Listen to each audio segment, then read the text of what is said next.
para mas mabilis maproseso. Minsan mapapatapat kayo na puro express lang, minsan mapapatapat naman kayo na puro food lang. So depende po yun. At ano yung mga possible na mas magandang gawin. Bali wala, parang ganun din, di ba? Kaya sila may option na ganun.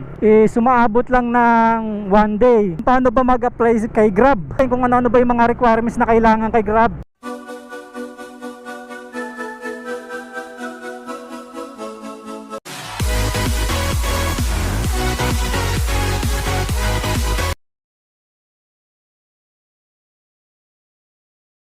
Good day mga Kabiwan Moto, welcome na naman po sa ating panibagong vlog. So kung bago kayo sa channel ko, please like, share, comment, and subscribe para updated kayo every time mag-upload tayo ng video. For today's vlog is, bali pag-uusapan natin kung paano ba mag-apply kay Grab.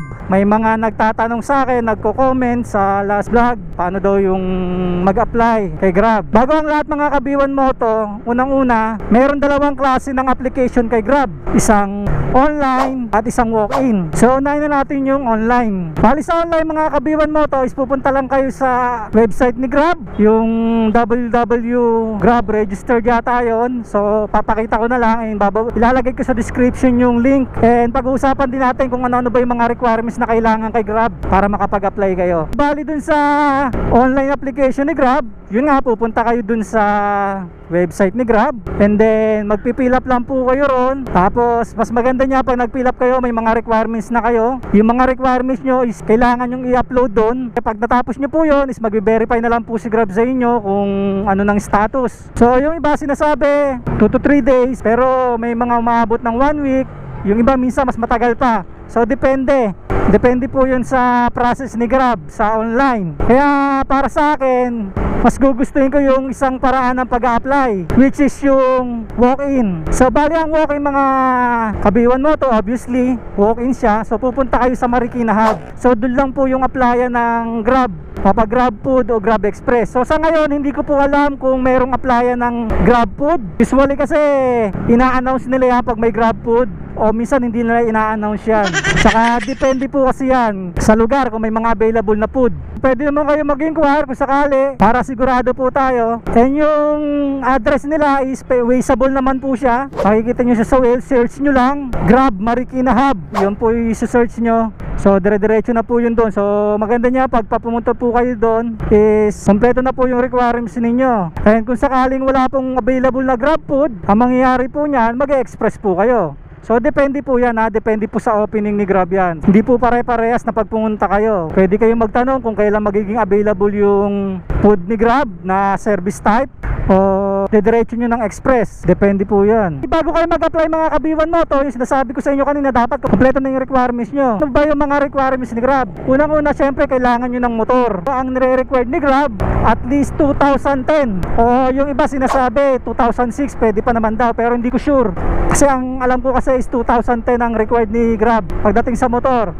Tapos hanggang 155cc lang po, yun po yung kailangan niya. And then ang sinasabi po nila, any brand naman daw po. Yun po yung sabi, kung China man yan, tinatanggap din daw po. Pero hindi ko pa rin talaga sigurado yan, kasi dati po kasi hindi po pwede. Kasi matagal na ako nag-apply kay Grab Ang sasabihin ko lang sa inyo nung time na nag-apply ako kung ano yung mga pwede. Tapos po, ang kailangan po sa driver's license is Pro. So kailangan nyo po ng Pro na driver's license. Dati po tumatanggap sila ng non-Pro, pero ngayon daw yata hindi na. Diretso Pro na po kasi nagkakaproblema daw po pag tumatanggap sila ng non-Pro. Tapos after 1 month kailangan ipa-Pro nung rider. Bali doon po sila nagkakaroon ng problema pagdating sa mga rider na non-Pro. Kaya mas minabuti nila na diretso Pro na. And then kailangan nyo po ng NBI clearance, police clearance, or barangay clearance. So alin man doon sa mga yon, pwede po yon. Pero hindi po pwedeng optional po yung ano.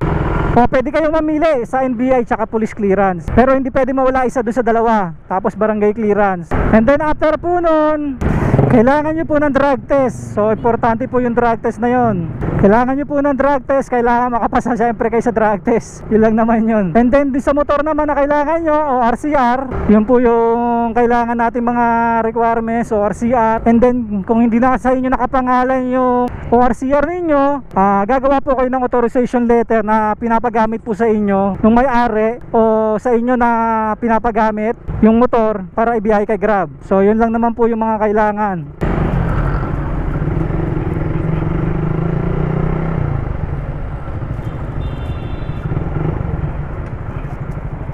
Ayan mga ka-B1 Moto, nag-withdraw lang tayo. Bale yun nga mga ka-B1 Moto, yun yung mga requirements natin. Bale unang-una is ORCR ng motor na 2010 ang model. At kung wala naman po kayong ORCR na nakapangalan sa inyo, pwede po kayo mag authorization letter, yun po ang kailangan. And then NBI or police clearance, and then barangay clearance. Tapos po is kailangan nyo po ng pro license, yun po yung kailangan nyo. Pro po dapat yung license ninyo.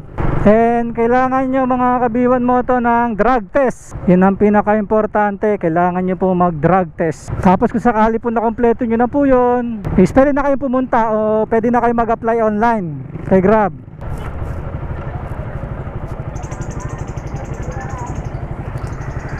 Ata lagi ba may available na row sa inyo? 70 rows. Isang piraso. Pero araw-araw meron po kayo. Sige. Sa ano po ka naman kasi araw-araw po 70 7 lang. Ano bali sa ano pa naman po Sabado. Sige, salamat po. 70 isa? Tatlo 200. Sige po. Ayun mga ka-B1 Moto, nag-inquire tayo sa Rose kasi magsi-7 yung pangalawang anak ko na babae. So mayroon siyang 7 roses, kaya nag-inquire ako ng 7 roses. Tignan muna natin dito, baka mas mura dito Ayun mga ka-B1 Moto, samahan nyo muna ako mag-inquire sa mga rose.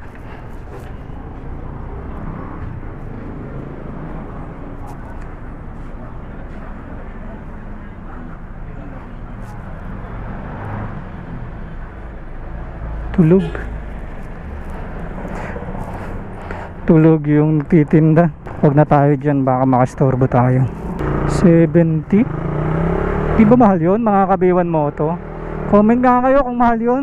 70 piraso, 70 pesos isang piraso. Ayun mga ka-B1 Moto, i-recap natin kung ano-ano ba yung mga kailangan at dapat yung tandaan. Para sa akin mga ka-B1 Moto, kung ako ang tatanungin nyo pag nag-apply kay Grab, is mas gugustuhin ko mag-apply ng walk-in. So medyo paproseso lang siya kasi kayo pupunta ron, gigising kayo, mag-e-effort kayo. Pero doon kasi is malalaman nyo agad at mas mabilis po yung proseso pag nagpunta po kayo doon. Kasi ang problema minsan sa online, dahil sa sobrang dami na nag-a-apply, minsan hindi nyo naaasikaso, minsan natatabunan. Yun lang sa pananaw ko o sa experience ko, kasi marami na rin nagsasabi sa akin yung mga nag-a-apply ng online, minsan umaabot sa buwan. Kaya usually 2 to 3 days lang. Kaya minsan nga pagka nag-walk-in kayo, sumaabot lang ng 1 day. So kinabukasan makakabiyahe na agad kayo, magta-top up na lang kayo. Kasi pagka nakapag-apply na kayo sa online at na-pending po kayong na-pending, pag pumunta po kayo at nag-follow up po kayo kay Grab sa main branch o sa Marikina Hub, ulitin yung proseso. Ulitin nyo yung proseso ng pag-a-apply ninyo. Bali, wala. Parang ganun din, di ba? So, kaya masasuggest ko sa inyo na mag-walk-in na lang kayo. Gusto ninyo, kung kaya ninyo. Yun lang naman is suggestion ko lang. Pero kung gusto nyo, kung hindi nyo trip pumunta ng hub, wala naman ako magagawa ron. Kaya sila may option na ganun. Sana nagustuhan ninyo at kahit papano is nagkaroon kayo ng idea dun sa mga sinabi ko sa inyo regarding dun sa mga requirements at paano mag-apply kay Grab at ano yung mga possible na mas magandang gawin para mas mabilis maproseso. And yung pagiging Grab Food and Grab Express ninyo, depende po yan sa opening ni Grab. Time to time, nagbabago po yan once nag-apply kayo. Minsan mapapatapat kayo na puro express lang, minsan mapapatapat naman kayo na puro food lang. So depende po yun. Yan, siguro hanggang dito na lang mga Kabiwan Moto, at maraming salamat sa inyong suporta. Sana wag nyo kalimutang mag-subscribe and pindutin nyo na yung notification bell para updated kayo every time mag-upload ako ng video. And always remember mga Kabiwan Moto, pray before you ride safe, God bless, B1 Moto out, bye bye.